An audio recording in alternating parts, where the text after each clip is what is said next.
ನಮಸ್ಕಾರ ವೀಕ್ಷಕರೇ, ಶ್ರೀ ನ್ಯೂಸ್ ಕನ್ನಡಗೆ ಸ್ವಾಗತ. ನಾನು ಅಶ್ವಿನಿ. ಪತ್ರಿಕಾಗೋಷ್ಠಿಗೆ ಮತ್ತೊಮ್ಮೆ ತಮ್ಮೆಲ್ಲರನ್ನು ಸ್ವಾಗತಿಸುತ್ತಾರೆ. ಇವತ್ತು ಐತಿಹಾಸಿಕ ವಿಜಯಪುರ ನಗರದಲ್ಲಿ ಉದ್ಯೋಗ ಮೇಳ ನಡೀತಾ ಇದೆಯೋ ಅಥವಾ ಕಾಂಗ್ರೆಸ್ಸಿನ ಅಂತಿಮ ಭ್ರಷ್ಟಾಚಾರದ ಯಾತ್ರೆ ನಡೀತಾ ಇದೆಯೋ ನನಗೆ ತಿಳಿತಾ ಇಲ್ಲ. ಉದ್ಯೋಗ ಮೇಳವನ್ನು ವಿಜಯಪುರ ನಗರದಾಗ ಮಾಡಿದೆ. ಇಲ್ಲಿ ಸಿಗಬೇಕಾದಂಥ ಎಲ್ಲ ಉದ್ಯೋಗಾವಕಾಶಗಳನ್ನು ಬೆಂಗಳೂರಿನವರಿಗೆ ಕೊಡಬೇಕು. ಇದೀಗ ತಾನೇ ನಮ್ಮ ಶರಣವ್ರು ಹೇಳೋದಾಗೆ ವಿಜಯಪುರದಲ್ಲಿ ಟೆಂಟ್ ಹಾಕೋರಿಲ್ವ, ಸೌಂಡ್ ಸಿಸ್ಟಮ್ದವ್ರಿಲ್ವ, ಫ್ಲೆಕ್ಸ್ಗಳನ್ನು ಹಾಕೋರಿಲ್ವ,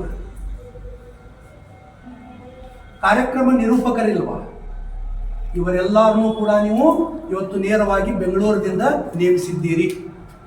ಯಾಕೆ ಅನ್ನೋದು ವಿಜಯಪುರದ ವಿದ್ಯಾರ್ಥಿಗಳಿಗೆ, ಇಲ್ಲಿನ ಯುವಕರಿಗೆ ನೀವು ಉತ್ತರ ಕೊಡಬೇಕಾಗ್ತದೆ. ಒಂದು ವೇಳೆ ಆ ಇವೆಂಟ್ ಕೊಡು ಬದ್ದಿನೇ ಇಲ್ಲಿ ವಿಜಯಪುರ ನಗರದವರಿಗೆ ನೀವು ಉದ್ಯೋಗ ಕೊಟ್ಟಿದ್ದೀರಂದ್ರೆ ಕನಿಷ್ಠ 300 ರಿಂದ 400 ಜನ ನೇರವಾಗಿ ಅದರಿಂದ ಲಾಭವನ್ನು ಪಡಿತಿದ್ರು, ದುಡಿಮೆಯನ್ನು ಮಾಡಬೇಕು. ಬೆಂಗಳೂರಿನಾಗ ಮಾಡಿದ್ರೆ ಬೆಂಗಳೂರದವ್ರಿಗೆ ಕೊಡ್ರಿ, ಓಕೆ. ಮಂಗಳೂರದಾಗ ಮಾಡಿದ್ರೆ ಮಂಗಳೂರದವ್ರಿಗೆ ಕೊಡ್ತೀರಿ. ವಿಜಯಪುರನಾಗ ಮಾಡಿದ್ರೆ ಯಾಕೆ ಬೆಂಗಳೂರದವ್ರಿಗೆ? ಇದು ಇಲ್ಲಿದ್ದಂಥ ಎಲ್ಲ ವ್ಯಾಪಾರಸ್ಥರ ಒಕ್ಕೂಟದವ್ರು ಕೇಳಿಕತ್ತಾರೆ. ಎಷ್ಟೋ ಲಕ್ಷಾಂತರ ರೂಪಾಯಿ ಇವತ್ತು ಹಣವನ್ನು ಇವತ್ತವರು ಇನ್ವೆಸ್ಟ್ಮೆಂಟ್ ಮಾಡಿ ಬಿಸ್ನೆಸ್ ಪ್ರಾರಂಭ ಮಾಡಿದ್ದಾರೆ. ಇವತ್ತು ಎಲ್ಲಿ ವಿಜಯಪುರ ನಗರನಾಗ ಕಾಣುವಂಥ ಡಿಜಿಟಲ್ ಗೋಲ್ಡ್ ಹಿಡ್ಕೊಂಡು, ಸೌಂಡ್ ಸಿಸ್ಟಮ್ ಹಿಡ್ಕೊಂಡು, ಟೆಂಟ್ದವ್ರನ್ನ ಹಿಡ್ಕೊಂಡು, ಮೈಕ್ದವ್ರನ್ನ ಹಿಡ್ಕೊಂಡು ಎಲ್ಲನೂ ನೀವು ಬೆಂಗಳೂರದವ್ರಿಗೆ ಕೊಟ್ಟಿರಿ. ಇದರಲ್ಲಿ ಭ್ರಷ್ಟಾಚಾರದ ವಾಸನೆ ಎದ್ದು ಕಾಣ್ತಾ ಇದೆ. ಅದಕ್ಕೆ ನಾನು ಹೇಳಿದೆ, ಇದು ಉದ್ಯೋಗ ಮೇಳ ಅಂತೇಳಿ ನಾವು ಕರೀಲಿಕ್ಕೆ ತಯಾರಿಲ್ಲ. ಇದೊಂದು ಭ್ರಷ್ಟಾಚಾರದ ವ್ಯಾಪಕ ಕೂಟವಾಗಿದೆ ಅನ್ನೋ ಸಂಶಯ ಬರ್ತಾ ಇದೆ. ಇದಕ್ಕೆ ಪೂರಕವಾಗಿ ಹೇಳಬೇಕಂದ್ರೆ ಕಳೆದ ಕೆಲ ತಿಂಗಳ ಹಿಂದೆ ಪಕ್ಕದ ಕಲಬುರಗಿ ಜಿಲ್ಲೆಯಲ್ಲಿ ಕೂಡ ಒಂದು ಉದ್ಯೋಗ ಮೇಳ ಆಯಿತು. ಅಲ್ಲಿಯ ವಿದ್ಯಾರ್ಥಿನಿಯರಿಗೆ ಭಾಗವಹಿಸಿದಂಥ ವಿದ್ಯಾರ್ಥಿನಿಯರ ಜೊತೆ ನಾನು ಮಾತನಾಡಿದೆ. ವಿದ್ಯಾರ್ಥಿನಿಯರ ಜೊತೆ, ನಿರುದ್ಯೋಗಿಗಳ ಜೊತೆ. ಅಲ್ಲಿ ಬಂದಂಥ ಕಂಪ್ನಿಗಳು ಆರ್ಡರ್ ಕೊಟ್ಟಿದ್ದಾವಂತ್ರಿ, ಇನ್ನೂವರೆಗೆ ನೌಕರಿ ಸಿಕ್ಕಿಲ್ಲ. ಬಹಳ ಗಂಭೀರವಾದ ವಿಷಯ. ಮಾನ್ಯ ಮುಖ್ಯಮಂತ್ರಿಗಳೇ, ಇದಕ್ಕೆ ನೀವು ಉತ್ತರ ಕೊಡಬೇಕಾಗ್ತದೆ. ಕಲಬುರಗಿಯಲ್ಲಿ ಆದಂಥ ಉದ್ಯೋಗ ಮೇಳದಲ್ಲಿ ಬಂದು ಅಪಾಯಿಂಟ್ಮೆಂಟ್ ಲೆಟರ್ ಕೊಟ್ಟಂಥ ಕಂಪ್ನಿಗಳು ನಾಮಕೆ ವಾಸ್ತೆ ಲೆಟರ್ ಕೊಟ್ಟಿದ್ದಾವೆ. ಅವರಿಗೆ ಇಲ್ಲಿವರೆಗೆ ಯಾವುದೇ ರೀತಿಯ ಅಧಿಕೃತ ಉದ್ಯೋಗ ಸಿಕ್ಕಿಲ್ಲ. ಯಾಕೆ? ಕರ್ನಾಟಕದ ನಿರುದ್ಯೋಗಿ ಯುವಕರ ಪ್ರಶ್ನೆ ಆಗಿದೆ, ಬಹಳ ಗಂಭೀರ. ಅದಕ್ಕೆ ಈ ಉದ್ಯೋಗ ಮೇಳವನ್ನು ಪಾರದರ್ಶಕವಾಗಿ ಎಷ್ಟು ಜನರಿಗೆ ನೀವು ಉದ್ಯೋಗ ಕೊಡ್ತೀನಿ, ನಾಳೆ ಎಷ್ಟು ಜನರಿಗೆ ಅಪಾಯಿಂಟ್ಮೆಂಟ್ ಲೆಟರ್ ಅಲ್ಲ ಎಂದಿನಿಂದ ಅವ್ರಿಗೆ ಜಾಯಿನ್ ಆಗ್ಲಿಕ್ಕೆ ಹೇಳ್ತೀರಿ ಅನ್ನೋದು ಸ್ಪಷ್ಟೀಕರಣ ಕೊಡಬೇಕು. ಕೇವಲ ನಾವು 1 ತಿಂಗಳು ಬಿಟ್ಟು 3 ತಿಂಗಳೊಳಗೆ ಜಾಯಿನ್ ಆಗ್ರಿ, ಆ ರೀತಿ ಅಪಾಯಿಂಟ್ಮೆಂಟ್ ಲೆಟರ್ಗಳು ನಮಗೆ ಬೇಡ.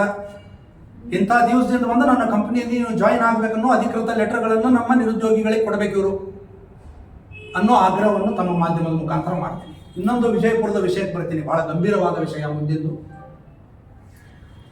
ವಿಜಯಪುರದಲ್ಲಿ BDA, ಇವತ್ತೇನು BDA ಅಂತ ಕರಿತೀವಿ, UDA ಜೀವಂತದೋ ಇಲ್ಲವೋ?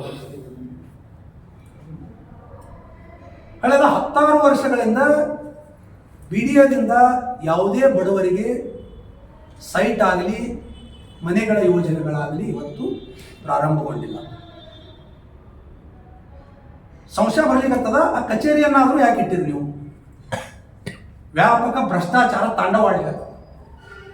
ಇನ್ನೇ ಪ್ಲಾಟ್ ಮಾಡುವವರ ಜೋಡಿ ನೀವು ಕೂಡಿಕೊಂಡು ಬಡವರ ಕನಸಿನ ನಿವೇಶನಗಳಿಗೆ ಕೊಳ್ಳೆ ಇಡುವಂಥ ಕೆಲಸ ಮಾಡ್ತಾ ಇದ್ದಾರೆ.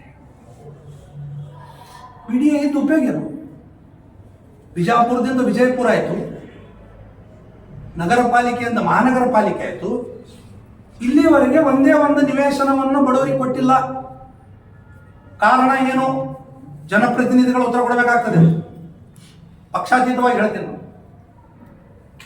ಅದು ಕಾಂಗ್ರೆಸ್ ಇರ್ಬೋದು, ಇನ್ಯಾವುದೋ ಪಕ್ಷ ಇರ್ಬೋದು, BJP ಇರ್ಬೋದು, ಯಾವುದೇ ಇರ್ಬೋದು, ಯಾವ್ಯಾವ ಸರ್ಕಾರದೊಳಗೆ ಇಲ್ಲಿವರೆಗೆ 16 ವರ್ಷಗಳಿಂದ ವಿಜಯಪುರ ನಗರ ಜನತೆಗೆ, ಬಡ ಜನತೆಗೆ ಕಡಿಮೆ ರೇಟ್ನಲ್ಲಿ ನೀವು ನಿವೇಶನ ಕೊಡುವಂಥ ಕೆಲಸ ಮಾಡಿಲ್ಲ. ಯಾಕೆ? ಅಷ್ಟೇ ಅಲ್ಲ,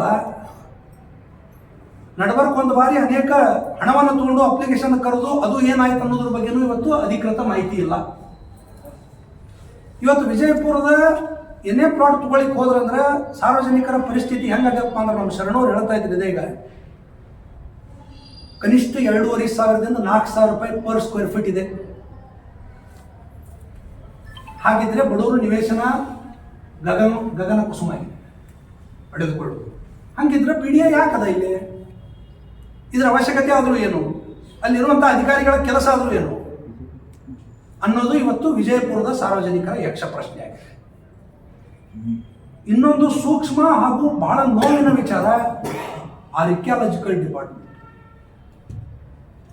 ಮಹಾನಗರ ಪಾಲಿಕೆಯಲ್ಲಿ ಭ್ರಷ್ಟಾಚಾರ ತಾಂಡವವಾಡ್ತಾ ಇದೆ. ಇವತ್ತು ತಮ್ಮ ಗಮನಕ್ಕೂ ಬಂದಿರಬಹುದು, ಈ ಸತ್ತು ಅಂತ ಹೇಳಿ ಮಾಡುವಂಥದ್ದು ಕಡ್ಡಾಯ ಆಗಿದೆ. ಈ ಸತ್ತು ಮಾಡ್ಲಿಕ್ಕೆ ಹೋದ್ರೆ ಒಂದೇ ಒಂದು ಈ ಸತ್ವ ಸರಳವಾಗಿ ಆಗ್ತಾ ಇಲ್ಲ. 1 ತಿಂಗಳು 2 ತಿಂಗಳು 3 ತಿಂಗಳು ಹಾದಿ ಕಾಯ್ದರೂ ಕೂಡ ಇವತ್ತು ಜನರಿಗೆ ಈ ಸತ್ವದ ರಿಜಿಸ್ಟರ್ಡ್ ಕಾಪಿ ಪಡೆದುಕೊಳ್ಳಲು ಸಾಧ್ಯವಾಗ್ತಾ ಇದೆ. ಆಗಬೇಕಂದ್ರೆ ಅರ್ಧ ತಾಸುಗಟ್ಟಲೆ ನಿಂದಿರಬೇಕು. ಯಾರಿಗೋಸ್ಕರ ಮನುಗಳು ಎಕ್ಸಿ ಮಾಡಿ? ರಾಜ ಮಹಾರಾಜರ ಕಾಲದನ ಈಗ ಇಲ್ಲ. ಡಾಕ್ಟರ್ ಬಾಬಾ ಸಾಹೇಬ್ ಅಂಬೇಡ್ಕರ್ ರಚಿಸಿದಂತ ಸಂವಿಧಾನ ಸ್ಫಾಟಕದಿ ರಾಜ ಮಹಾರಾಜರ ಕಾಲ ಇಲ್ಲ. ಆ ಪಾಟಿವಾಡಿಯಿಂದ ಯಾರಿಗ ಅನುಕೂಲದ ಯಾರಿಗ ಅನಾನುಕೂಲದ ಅನ್ನೋದ್ರ ಬಗ್ಗೆ ಜಿಲ್ಲಾಡಳಿತ ಚಿಂತನೆ ಮಾಡಬೇಕಾಗ್ತದೆ. ಒಂದು ಬಿದ್ದು ಗೋಡಿಯ ಮಧ್ಯದಲ್ಲಿ ಇಡೀ ವಿಜಯಪುರದಿಂದ ಒಳಗೆ ಹೋಗ್ಲಿಕ್ಕೆ ಹೊರಗೆ ಬರಲಿಕ್ಕೆ ತಾಸುಗಟ್ಟಲೆ ನಿಂದಿರುವುದು ಇದೆಂತ ಕಾನೂನು? ಅಲ್ಲಿ ನಡಬರ್ಕ್ ಎಷ್ಟೋ ಸಲ ಸಿಗ್ನಲ್ ಲೈಟ್ ಮಾಡಿದ್ರು, ಈಗಂತೂ ಅದು ಸರಿಯಾಗಿ ವರ್ಕ್ ಆಗ್ತಾ ಇಲ್ಲ. ಅಸಾಧ್ಯದ ಮಾತದು. ಅಲ್ಲಿ ವಿಜಯಪುರದ ಹೊರ ಬಡಾವಣೆಗೆ ಹೋಗ್ಬೇಕಂದ್ರೆ, ಬಸ್ಗಳು ಹೋಗ್ಬೇಕಂದ್ರೆ ಬೆಂಗಳೂರು ರೂಟು ಅದೇ ಅದ. ಬಸವನ ಬಾಗೇವಾಡಿಗೆ ಹೋಗ್ಬೇಕಂದ್ರೆ, ಬೇರೆ ವಿಜಯಪುರದ ಹೊರಗೆ ಹೋಗ್ಬೇಕಂದ್ರೆ ಒಂದು ತಾಸುಗಟ್ಟಲೆ ನಿಂದಿರೋದು. ಅದನ್ನ ಅಗಲೀಕರಣ ಮಾಡ್ಲಿಕ್ಕೆ ಆಗಂಗಿಲ್ಲ. ಇದನ್ನ ಹೋಗಿ ಒಂದು ಎಲ್ಲ ಉಸ್ತುವಾರಿ ಸಚಿವರು ಇರ್ಬೋದು, ಎಲ್ಲ ಜನಪ್ರತಿನಿಧಿಗಳು ಕುಟ್ಕೊಂಡು ಹೋಗಿ ಅದನ್ನ ಒಂದು ಸರಿಸಿದ. ಇನ್ನೊಂದು ನನ್ನ ಮಿತ್ರ ಹೇಳ್ತಾ ಇದ್ರು, ಇಷ್ಟಕ್ಕೆಲ್ಲ ನೀವು ಆರ್ಕಿಯಾಲಜಿಕಲ್ದು ಪುರಾತತ್ವ ಇಲಾಖೆದ್ದು ನೀವು ನೆವ ಹೇಳಕ್ಕೆ ಕೂತ್ರೆ ವಿಜಯಪುರ ಜನತೆ, ವಿಜಯಪುರ ಸುಧಾರಣೆ ಆಗ್ಲಿಕ್ಕೆ ಸಾಧ್ಯನೇ ಇಲ್ಲ. ಮೊನ್ನೆ ಇತ್ತೀಚಿನ ಕೆಲ ದಿನಗಳ ಹಿಂದೆ ಗೋಳಗುಂಡ ಕಂಪೌಂಡ್ ಹೊಡೆದು ಒಬ್ಬರು ಮನೆ ನಿರ್ಮಾಣ ಮಾಡಿದ್ದಾರೆ. ಅದು ನಿಜವಾದ ಆರ್ಕಿಯಾಲಜಿಕಲ್. ನೋಡಿ ಬರ್ರಿ ನೀವು, ಇವತ್ತು ಗೋಳಗುಂಡ ಭಾಗದಲ್ಲಿ ಕಂಪೌಂಡ್ ಹೊಡೆದು ಒಂದು ಶೆಡ್ ನಿರ್ಮಾಣ ಆಗಿದೆ. ಅದಕ್ಕೆ ಹೆಂಗೆ ಪರ್ಮಿಷನ್ ಕೊಟ್ಟರು ಆರ್ಕಿಯಾಲಜಿಕಲ್ದವರು? ಬಡವರು ಮನೆಗೆ ಪರ್ಮಿಷನ್ ಕೇಳೋಕೆ ಹೋದ್ರೆ ನೀವು ತೊಂದರೆ ಆಗ್ತದೆ. ಓಡಾಡಿಸ್ತೀರಿ ಅವ್ರನ್ನ, ರೊಕ್ಕ ಕೇಳ್ತೀರಿ ಅವ್ರ ಕಡೆಯಿಂದ. ಗೋಳಗುಂಡ ಕಂಪೌಂಡ್ ಪಕ್ಕದಲ್ಲಿ ಒಂದು ಬಿಲ್ಡಿಂಗ್ ತಯಾರಾಯಿತು. ಅದರ ಎದುರ ಬದಲ 100-200 ಮೀಟರ್ ಇದ್ದವರಿಗೆ ನೀವು ಇದು ಇಲ್ಲ. ದೊಡ್ಡ ದೊಡ್ಡ ಬಿಲ್ಡಿಂಗ್ ಆದ್ರೆ ಅವ್ರಿಗೆ ರೊಕ್ಕ ಕೊಟ್ಟಿರ್ತಾರೆ. ಕೋಟಿ ಮೇಲೆ ಮನಿ ಮಾಡ್ಕೊಂಡು ಹೋದಾರೆ, ಅವ್ರಿಗೇನು ಅನ್ನಂಗಿಲ್ಲ. ಬಡವರು ಇವತ್ತು ಅಧಿಕೃತವಾಗಿ ಏನೇ ಪ್ಲಾಟ್ ಅಧಿಕೃತ ದಾಖಲೆ ಇದ್ರೆ ಅವ್ರಿಗೆ ತೊಂದರೆ ಮಾಡುವಂಥ ಕೆಲಸ ವಿಜಯಪುರ ನಗರ ನಡೀತಾ ಇದೆ. ಏನು ಮಾಡ್ಲಿಕ್ಕೆ ಜನಪ್ರತಿನಿಧಿಗಳು ಗೊತ್ತಾಗ್ತಾ ಇಲ್ಲ ನನಗೆ. ದಿನನಿತ್ಯ ಓಡಾಡೋದ ಒಂದು ಮಹಾನಗರ ಪಾಲಿಕೆ, ದಿನನಿತ್ಯ ಓಡಾಡ್ಬೇಕಾ? ಈ ಸತ್ತು ಬೇಕಂದ್ರೆ ದಿನನಿತ್ಯ ಹೋದ್ರೂ ಕೆಲಸ ಆಗ್ತಾ ಇಲ್ಲ. ಒಂದು ಪರ್ಮಿಷನ್ ಸಿಗ್ತಾ ಇಲ್ಲ ಮಹಾನಗರ ಪಾಲಿಕೆಯಲ್ಲಿ. ಕಮಿಷನರ್ಗೆ ಇವತ್ತು ನಾನು ಆಗ್ರಹ ಮಾಡ್ತೀನಿ, ಉತ್ಸಾಹಿ ಇದೀರಿ ನೀವು, ಯಾವುದೇ ಒತ್ತಡಕ್ಕೆ ಮಣಿಯದೆ, ಯಾವುದೇ ಭ್ರಷ್ಟಾಚಾರಕ್ಕೆ ಆಸ್ಪದ ಕೊಡದೆ ನಿಷ್ಪಕ್ಷಪಾತವಾಗಿ ಇವತ್ತು ತನಿಖೆ ಮಾಡಿ ಆಗುತ್ತಿರುವಂತಹ ಭ್ರಷ್ಟಾಚಾರವನ್ನು ತಡೆಗಟ್ಟಬೇಕು. ಈ ಸತ್ತು ಈಜಿ ಸಿಗಂಗಾಗಬೇಕು, ಮನೆ ಪರ್ಮಿಷನ್ ಈಜಿ ಸಿಗಂಗಾಗಬೇಕು. ವಿಜಯಪುರ ಜನತೆಗೆ ತೊಂದರೆಯಿಂದ ನೀವು ಮುಕ್ತ ಮಾಡಬೇಕು. ಅಧಿಕೃತ ದಾಖಲೆ ಇದ್ರೂ ಕೂಡ ಇವತ್ತು ಮನಿ ನಂದ ಅಂತ ಹೇಳುವಂತ ಪರಿಸ್ಥಿತಿ ಇಲ್ಲ ನಮಗೆ. ಬಿಕಾಸ್ ಆಫ್ ಪಾಟಿವಾಡಿ, ಬಿಕಾಸ್ ಆಫ್ ಗೋಳು ಗುಂಬುಜ ಇಬ್ರಾಹಿಂ ರೋಜಾ ಅಲ್ಲ, ಪಾಟಿವಾಡಿಯಿಂದ ನಾನು ಮನಿ ನಂದ ಅಂತ ಹೇಳುವಂತ ಪರಿಸ್ಥಿತಿ ಇಲ್ಲ. ಅದಕ್ಕೆ ಇವತ್ತು ತಮ್ಮ ಗಮನಕ್ಕೂ ಕೂಡ ಬಂದದ. ಇವತ್ತು ಎಲ್ಲ ಸೂಕ್ಷ್ಮ ವಿಚಾರಗಳನ್ನು ಜಿಲ್ಲಾಡಳಿತ ಬಹಳ ಗಂಭೀರವಾಗಿ ಪರಿಗಣಿಸಬೇಕು. ಜನಪ್ರತಿನಿಧಿಗಳು ಇವತ್ತು ಪಕ್ಷಾತೀತವಾಗಿ ಒಂದಾಗಿ ಒಂದು ನಿಯೋಗವನ್ನು ರಚನೆ ಮಾಡಿ ಇದನ್ನು ಮಾಡಬೇಕು ಅನ್ನೋ ಮಾತನ್ನು ಈ ಸಂದರ್ಭದಲ್ಲಿ ನಾನು ಹೇಳಲಿಕ್ಕೆ ಇಚ್ಛೆ ಪಡ್ತೀನಿ. ಏನಾದರೂ ಪ್ರಶ್ನೆ ಇದ್ದರೆ ಓಕೆ. ಇಷ್ಟು ನಿಮಗೆ ನೌಕರಿ ಕೊಟ್ಟು ನಿಮಗೆ, ಬಟ್ ಅವ್ರ ಸಂಭಾವನೆ ಏಟಿರ್ತದೆ ಅಂದ್ರೆ 10, 15, 20 ಸಾವಿರ ಇರ್ತದೆ. ಬೆಂಗಳೂರಿನಂತಲ್ಲಿ, ಚೆನ್ನೈನಂತಲ್ಲಿ, ತುಮಕೂರು, ಬೆಂಗಳೂರು ಅಲ್ಲಿ ನಮ್ಮ ಯುವಕರು ಹೋಗಿ ಆ 15-20 ಸಾವಿರ ಒಳಗೆ ಅವ್ರು ಏನು ದುಡಿಬೇಕು, ಇಲ್ಲಿ ತನ್ನ ತಂದೆ ತಾಯಿಗಳಿಗೆ ಅವ್ರು ಏನು ಉಪಜೀವನ ನಡೆಸಬೇಕು ಎಂಬುದು ಬಹಳ ಯಕ್ಷ ಪ್ರಶ್ನೆ ಆಗ್ಯದ. ಆ ನಿಟ್ಟಿನಲ್ಲಿ ನಿಗಮದ ಅಧ್ಯಕ್ಷರು ಇದನ್ನ ನಾಳೆ ಎಷ್ಟು ಸಾವಿರ ಉದ್ಯೋಗ ಆಕಾಂಕ್ಷಿಗಳಿಗೆ ಉದ್ಯೋಗನ ಖಾಯಂ ಉದ್ಯೋಗನ ನೀಡ್ತೀನಿ ಎಂಬುದು ನಾಳೆ ಅವರು ದಯವಿಟ್ಟು ತಾವು ಬಹಿರಂಗ ಪಡಿಸ್ಬೇಕಂತ ಹೇಳಿ ಈ ಮೂಲಕ ನಾನು ಆಗ್ರಹ ಮಾಡ್ತೀನಿ. ಇನ್ನು ಮುಂದಾದರೂ ಸಾಕಷ್ಟು ಇವೆಂಟ್ಗಳು ಇಲ್ಲಿ ಮಾಡ್ತಿರ್ತೀವಿ ನಾವು ಕರ್ನಾಟಕ ಸರ್ಕಾರದಿಂದ. ಸ್ಥಳೀಯರಿಗೆ ಅವಕಾಶ ಕೊಡಲ್ಲ. ಬ್ಯಾನರ್ ಹಾಕೋದಾಗಿರ್ಬೋದು, ಈ ಪೆಂಡಾಲ್ದವ್ರಾಗಿರ್ಬೋದು, ಸೌಂಡ್ದವ್ರಾಗಿರ್ಬೋದು, ಬೆಂಗಳೂರದ ಇವೆಂಟ್ ಅದವ್ರು ಕೊಟ್ಟು ಅವ್ರು ಏನ್ ಮಾಡ್ತಾರೆ, ಮತ್ತೆ ಇಲ್ಲೇ ನಮ್ಮವ್ರಿಗೆ ಕೆಲಸ ಹೆಚ್ಚಿ ಅವ್ರು ಪಗಾರ ಕೊಟ್ಟು ಹೋಗ್ತಾರೆ. ಅದು ಆಗ್ಬಾರ್ದು. ಸ್ಥಳೀಯರಿಗೆ ಅವಕಾಶ ಸಿಗ್ಬೇಕಂತ ಹೇಳಿ ನಾನು ನೇರವಾಗಿ ಕರ್ನಾಟಕ ಕೌಶಲ್ಯ ಅಭಿವೃದ್ಧಿ ನಿಗಮ ಮೇಲೆ ನಾನು ಆರೋಪವನ್ನು ಮಾಡ್ತೀನಿ. ಬಟ್ ಇದರಲ್ಲಿ ಭ್ರಷ್ಟಾಚಾರ ಕಂಡುಬರ್ತದೆ ಅಂತ ಹೇಳಿ ನಾನು ಆರೋಪವನ್ನು ಮಾಡ್ತೀನಿ. ಮತ್ತಷ್ಟು ಸುದ್ದಿಗಾಗಿ ನೋಡ್ತಾ ಇರಿ ಶ್ರೀ ನ್ಯೂಸ್ ಕನ್ನಡ.